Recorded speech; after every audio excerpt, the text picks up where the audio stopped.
السلام علیکم friends and viewers, امید کرتا ہوں آپ سب خیریت سے ہوں گے۔ اللہ عز و جل ہم سب کی پریشانیاں دور فرمائے۔ میری آج کی ویڈیو کا موضوع ٹائٹل حضرت ابراہیم علیہ نبینا علیہ السلام کا واقعہ ہے۔ ذوالحجۃ الحرام میں عید الاضحیٰ کے موقع پر ہم سب مسلمان حضرت ابراہیم علیہ نبینا علیہ السلام کی یاد کو تازہ کرتے ہیں۔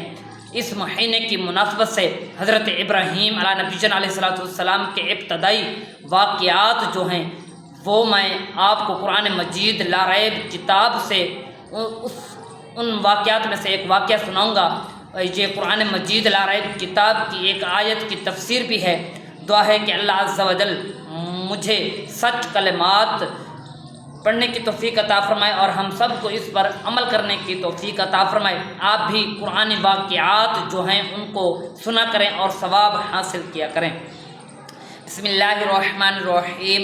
وَإِذْ قَالَ إِبْرَاهِيمُ لِأَبِيهِ آذَرَ أَتَتَّخِذُ أَصْنَامًا آلِهَةً إِنِّي أَرَاكَ وَقَوْمَكَ فِي ضَلَالٍ مُبِينٍ۔ ترجمہ کنز العرفان۔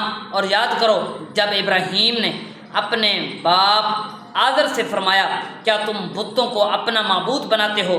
بے شک میں تمہیں اور تمہاری قوم کو کھلی گمراہی میں دیکھ رہا ہوں۔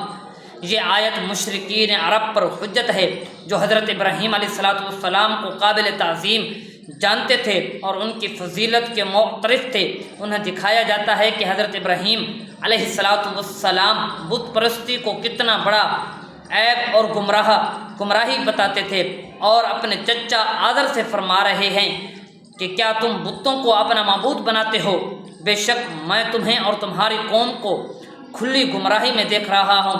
تو جب حضرت ابراہیم علیہ السلام بتوں سے اس قدر نفرت کرتے تو اہل مکہ اگر تم ابراہیم علیہ السلام کو مانتے ہو تو تم بھی بت پرستی چھوڑ دو۔ یہاں آیت میں آذر کے لیے اب کا لفظ ذکر کیا گیا۔ اس کا ایک معنی باپ ہے اور دوسرا معنی چچا، اور یہاں سے مراد چچا ہے جیسا کہ قاموس میں ہے۔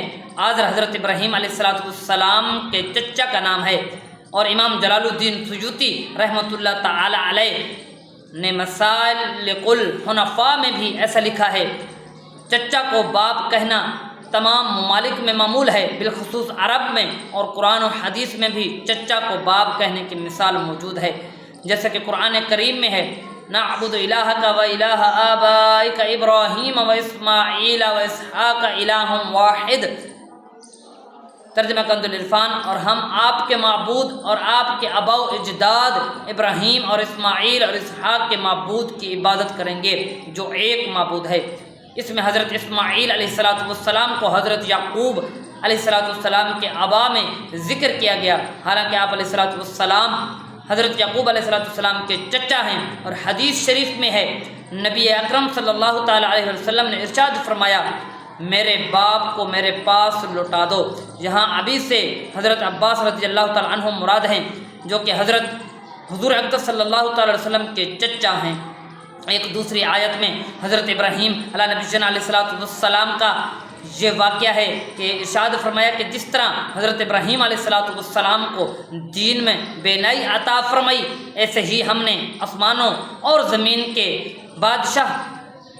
بادشاہت دکھاتے ہیں۔ حضرت عبداللہ بن عباس رضی اللہ تعالی عنہما نے فرمایا کہ اس آسمانوں اور زمین کی مخلوق مراد ہے، اس سے آسمانوں اور زمین کی مخلوق مراد ہے۔ حضرت مجاہد اور حضرت سیدنا سعید بن جبیر رضی اللہ تعالیٰ عنہ کہتے ہیں کہ اس سے آسمانوں اور زمینوں کی نشانیاں مراد ہیں، اور وہ اس طرح کہ حضرت ابراہیم علیہ السلام کو بیت المقدس کے صخرہ پر کھڑا کیا گیا اور آپ کے لیے تمام آسمانوں کا مشاہدہ کھول دیا گیا، یہاں تک کہ آپ نے عرش و کرسی اور آسمان کے تمام عجائب اور جنت میں اپنے مقام کا معائنہ فرمایا۔ پھر آپ کے لیے زمین کا مشاہدہ کھول دیا گیا، یہاں تک کہ آپ نے سب سے نیچے کی زمین تک نظر کی اور زمینوں کے تمام عجائبات دیکھے۔ مفسرین کا اس میں اختلاف ہے کہ یہ رؤیت باطنی نگاہ کے ساتھ تھی یہ سر کی آنکھوں سے۔ پھر اس معراج ابراہیمی کا مقصد بیان فرمایا کہ ہم نے یہ نشانیاں انہیں اس لیے دکھائیں کہ وہ دیکھ کر یقین کرنے والوں میں سے ہو جائیں، کیونکہ ہر ظاہر و مخفی چیز ان کے سامنے کر دی گئی اور مخلوق کے اعمال میں سے کچھ بھی ان سے نہ چھپا رہا۔ حضرت ابراہیم علیہ السلام کو عظیم معراج ہوئی، مگر پیارے آقا حضور سید المرسلین خاتم النبیین صلی اللہ تعالیٰ علیہ وآلہ وسلم کو اس سے بہت بڑھ کر معراج ہوئی، حتیٰ کہ حضور پر نور صلی اللہ تعالیٰ علیہ وآلہ وسلم نے دنا فتدلی فکان قاب قوسین او ادنا کے مقام پر فیض ہو گئے۔ اللہ عز و جل ہم سب کو قرآنی واقعات سننے کی اور اس پر عمل کرنے کی توفیق عطا فرمائے، آمین بجاہ النبی الامین وما علینا الا البلاغ۔